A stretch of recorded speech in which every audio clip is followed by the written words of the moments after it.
Wassail, or Wassail in the light, Wassail in the dark. It's another rune moment, and round of applause to Rob and Reem for their amazing channeling and the magic that came through. Just to say, I have an artist, Olga Lamas, who is going to be creating the images for these runes. She's also going to look at the calligraphy of how the runes will be drawn with a wonderful sense of fluidity. So there's a real reinvention of the symbols, because doing the research, part of it is looking into how the typesetting or the style changes and transfers as it moves throughout the different regions, from the early Germanic tribes into Holland, and then into Frisia, up through Denmark, into Norway, Iceland, Sweden, round to places like Estonia, into Anglo-Saxon Britain. All of the time there's a fluidity, but there's always a sense of magic being bound in. I've picked two symbols this morning, which I'm just going to show you. I guess we'll put them here. So one is Yubo and one is Ira, or Y. So runes always have a letter that they're representing, and when the runes arrived via Frisia and into Britain, they began to realize that they needed to create more vowels to influence how the actual words were spoken in the native tongue there. And a lot of these runes appear in very few places. They may have turned up on a single treasure, and this one in particular is often spoken of as being what we call a bind rune. And we understand bind runes, like this is a bind rune that I put together that you can't really see because of the way the sun's shining, but bind runes are believed to be when you bind together the letters to create spells. And there are several that are found on swords and spears, some found on antlers, some are to do with protection, and it's not really sure whether they were binding for the purpose of magic or whether they were bound together so that they could fill a particular smaller space on something. So there's all this wonderful mystery around how these fractals work together and fit together and shift together to create different energetic moments. If you kind of imagine a clock, this will give you some kind of energetic understanding, but then when you turn it this way, it suddenly begins to have that form of AE. And then when you turn it upside down, there's something, I don't know, the strings of the French guillotine. And when you turn it this way, there's something about it, for me, sort of being like a blade or an arrow. So perception of the energies is also around how they're laid out. So we're just going to dive into this, try and keep it fairly short, because when I did that video yesterday, it took 12-13 hours to upload. Also, I need to just say, I came here inland, away from my beloved sea, so that I could have some lovely rural peace and quiet to focus on the energies of there being no people around and there being a sense of silence. The countryside is so noisy with electronic things to help them harvest and cut and crop. It never ends.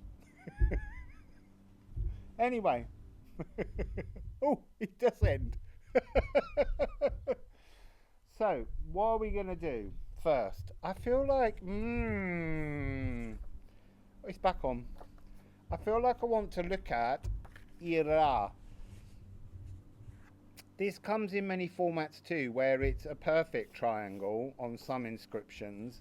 So you need to remember that sense of fluidity, and that's why what we're trying to do with these runes is find the fluid energies that exist within them. I'm going to start,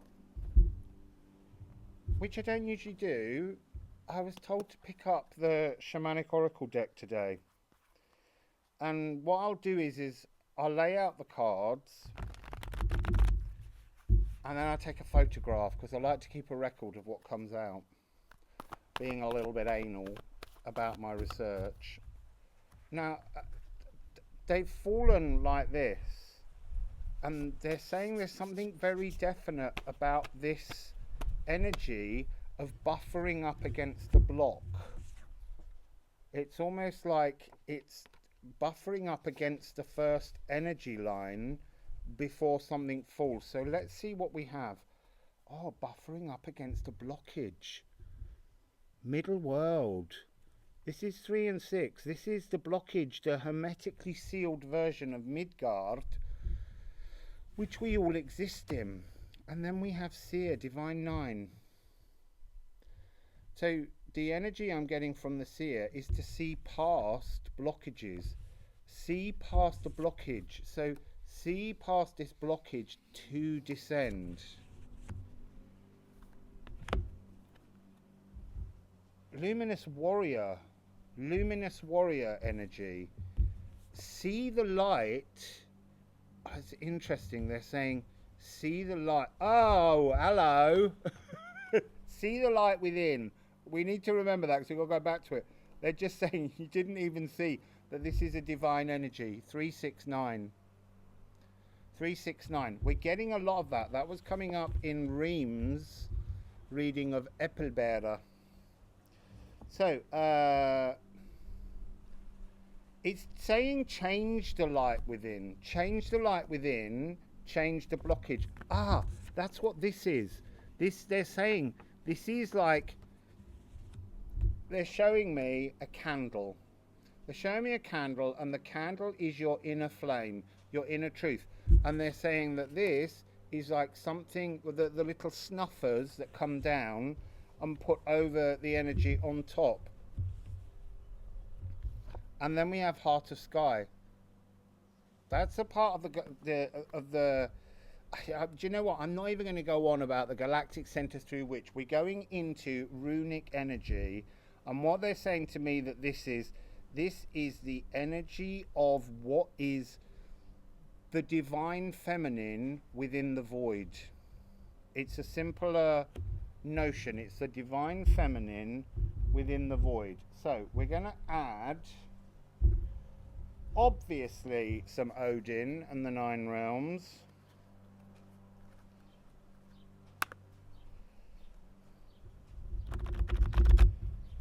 So it's almost saying don't allow others, don't allow life to snuff out your inner truth.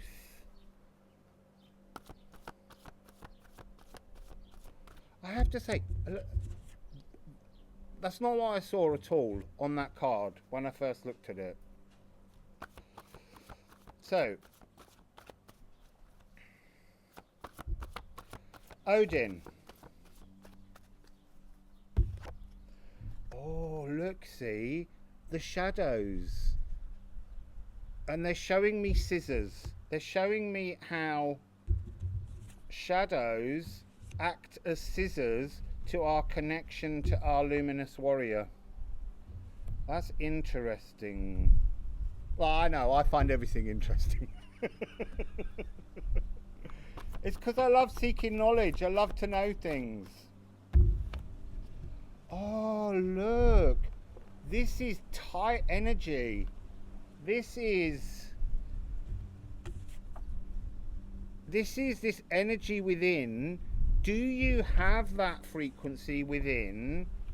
As, oh, now they're showing me this one. This is the spreading out and changing of the energy. The drawing back of the bow so that you can fire. This one is fighting being snuffed out, fighting being irrelevant, fighting your own shadows that make you hang on to the energies of the past that keep you hermetically sealed in your own bubble, in your own energy, where no matter what light comes towards you and shines towards you and illuminates you, you refuse to move, you refuse to let go of your shadows, but it's like you're not looking at the shadows. Look, Thurs here, the giant, is hanging on to Issa, and Nadur is coming in to kind of, I almost want to say, cut the arm off of the now, because to me this arm represents the now and this is the past, and Thurs is holding back on the past. It's like, I don't want to look at the now. It's being afraid to live, being hooded. They're saying being hooded. They're showing me a hawk being given a little hood so that it can no longer see until outside forces tell you, we'll take the hood off and you can have a look. See through the hood. Seer. It doesn't matter what obstacles are placed in your way, what fears are put up, sear your way past them. So I was going to add another Odin. I glanced up at the time and I'm like, I've got to get another reading in, yeah? A second card. But do you know what? If it takes 14 hours, this is much more important. Okay, that was blowing in the wind. It's like, it's Yggdrasil. So they're saying to me that the bow, the candle, the hawk, the hood, everything is made from Yggdrasil energy. Everything in the physical world, everything in your hermetically sealed bubble is made from source frequency, and that source frequency, the bottom of the tree, the source frequency takes its nutrients to grow from the shadows of the soil, from the earth itself. There is a card that I haven't done that's called grave, or the place to which the physical returns, soil, earth, but it is to do with the place in which you recompost. Very much that card that often turns up as vulture energy. So I've got the Universal Celtic Tarot, which I've not used with any of the rune symbols when scrying with them. I say scrying, scrying's usually associated with looking into water. Oi, the wind is trying to steal the messages. So, what do you want to tell us? Let's just pop that back under there. It needs to stay put. Oh, my hair's getting in my face now. Alright, so, first half of the message. Look, there you are. There you are. You are the hooded hawk that cannot see the beauty all around you because you're in your hermetically sealed bubble. Break out of your bubble, people. Oh, and High Priestess energy, very much being the power to seer, the power to understand what is hidden is absolutely your gift within you. And that's interesting. That message came up in Reem's lovely reading that she did on the third Babylonian Gateway of Dreams, which if you haven't seen it, you have to watch it, because honestly, Reem was that goddess. She was channeling Ningal so beautifully that she was fierce and very fluid. So we've got the High Priestess and the Four of Pentacles. Don't hang on, because the other energy of the Four of Pentacles is hanging on to something too tightly. Now, what do we have here? The Judgment card. This is Manannan in Celtic myth, who is the kind of Poseidon or Neptune or Njorn or Azir of the Isle of Man. Riding a dolphin. Dolphins also represent love. They're one of the symbols of Venus. And it's like all around, Spirit is praising your desire to open the gateway. And the gateway is out of this hermetically sealed bubble. And it ends with the Eight of Swords. And the Eight of Swords is usually a card of restriction.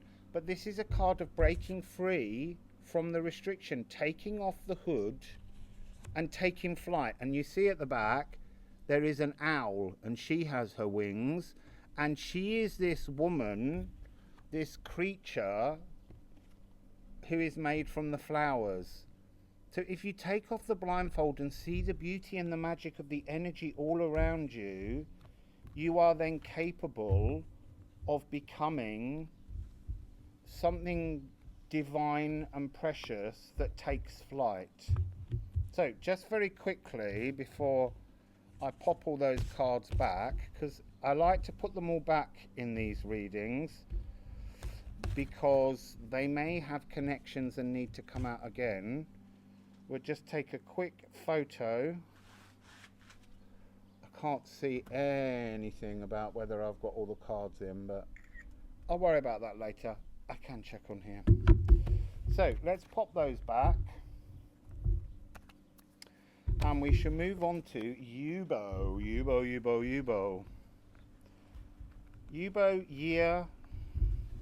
year, Yera, Jira. All of these things have different pronunciations depending on where they move throughout the world. And there's a real sense of fluidity of magic depending on the time in which the magic is required, the type of magic that is required. I don't know why they're telling me that, but maybe it's got something to do with this next symbol. So, let's have a little sip of scrying water. Oh, do you know what? I've kind of noticed it, but I've never made the connection. But on the bottom of this glass, which obviously I can't show you. Well, no, maybe you could.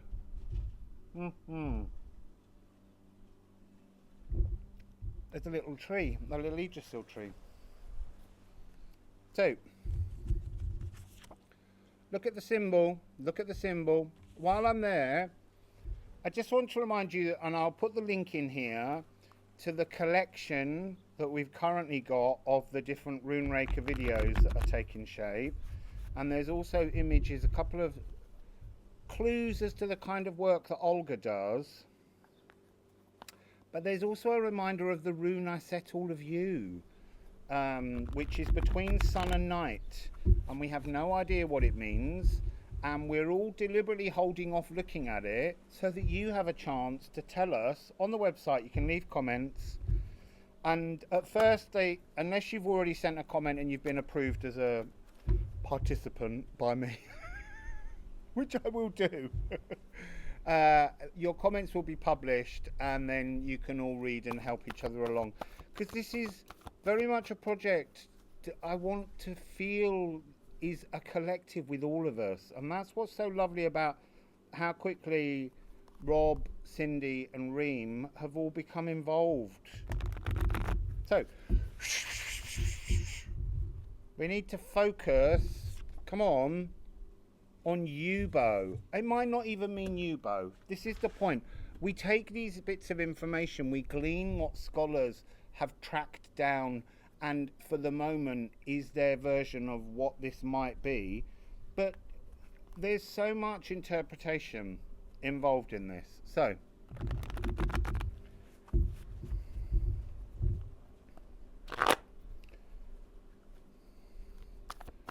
Yubo, I feel like that's a food delivery service in the making. Right, so what do we have? Smoky mirror. But hidden and upside down is the upper world. And it's about reflections. That's interesting. You see, the reason I find this very difficult to understand as a bind rune, as a bind rune, is there is no, this here, I can see this image around the edge. This is this is the second sound, strength, the portal, the oxen, the aurochs. But this T written like this doesn't exist. Tiwas would have 2 points coming down, which is why I suspect it's either a graphic formation for neatness, but I have seen this created where the line across the middle comes down in another form. So they're talking to me about reflections, narcissism. That's really interesting. sorry, I paused then because I'm a bit in shock that they've just thrown that word out of my mouth. I said that without being able to engage my brain in the notion of it. You see, the thing about this card is it's presenting false presentation, because when it's difficult to see, but in the reflection is not really Buddha but a drowning woman. False presentation. I'm just looking at the fact they made me look at the soul retrieval on the bottom. I'm not taking it. Okay, you need to explain that. You can't just throw that out there. Okay, so this is a wild woman. It's like a repression of feminine intuition through a narcissist. Oh, that's a bit of an ugly energy. Look, I'll be honest. Oh, yeah. Blinding, blindfolding, hooding over. There's something about the power of this to come down and be a barrier on feminine intuition, freedom. I don't just mean that, you know, there's a feminine side to me that can suffer from that same energy. So there's something about this being not an upper world frequency, but being a very dark, smoky energy of suppression. Because there were shadows in the other one, but that was like not wanting to look at your shadows. So somehow, because there is an energy when cards come together where they've got connections that would be talking about that need to break free from the hood, from the narcissist, from the partner who manipulates.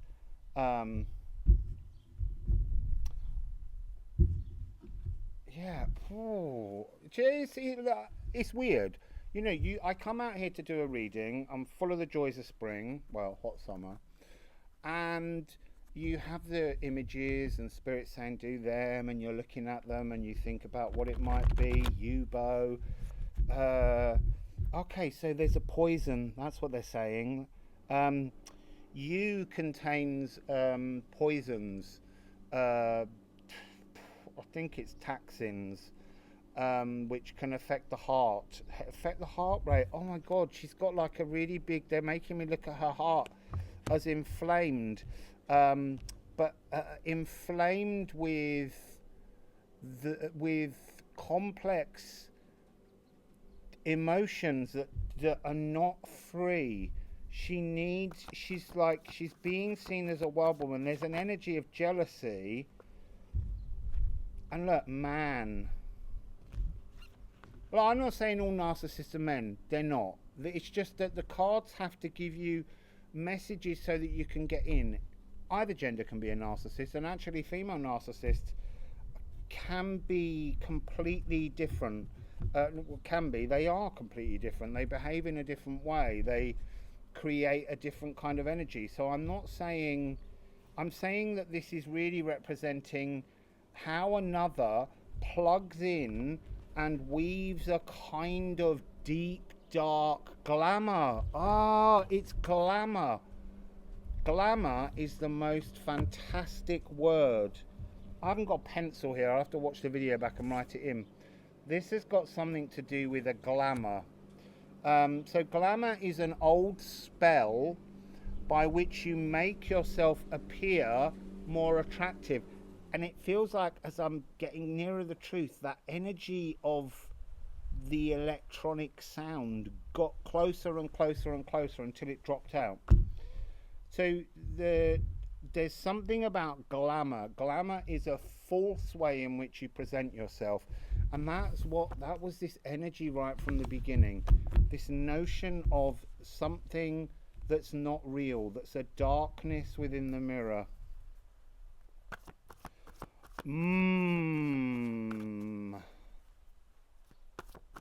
So what else would you like to say, please? Oh yeah, you see, look, there's an energy about Gethin, which is the truth. Seek your own truth. But Gethin is often seen as having a she has a palace where, in many stories, all virgins and spinsters go to live. It's a kind of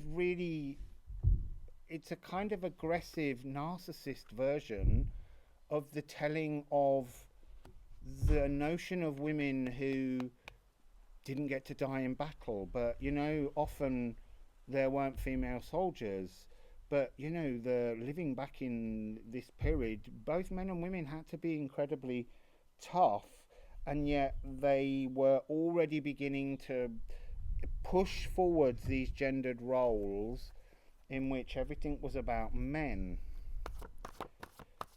So there's a real sense of this card, this Yubo, being oppression, and it being I'm getting like a tightness of the pulling back of the bow, and the actual entire energy, the frequency of the person under the influence of the narcissist being caught in the bow at snapping point. So there is hope. We have Frigg and Vend. Frigg she's such a queen goddess. She's such a magician or a sorceress, or she's kind of like the Queen of Sadir. So there's a sense of her bringing in lightning. She's saying, beware of the point when I wake up to you. Beware when I wake up to you. I'm going to come to Vend in a minute. She's saying you have to lay cards on Frigg. It's like she's lying there. They're showing me a snake.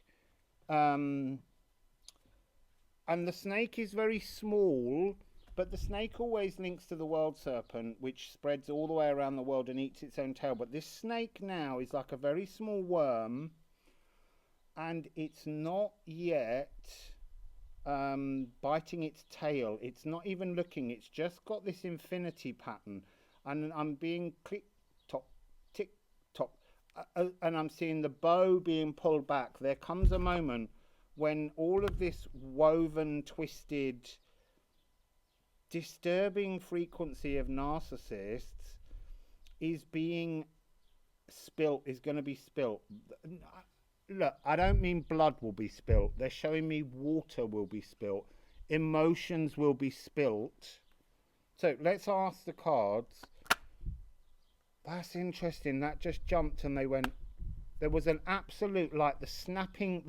It was like the snapping of the bow. End of a karmic cycle. When Frigg opens her eyes, like all the women in the card of Gethen, it's the end.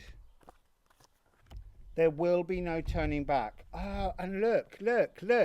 There is the Jormungandr as a ram, as a fiery beast. Spirits flying down.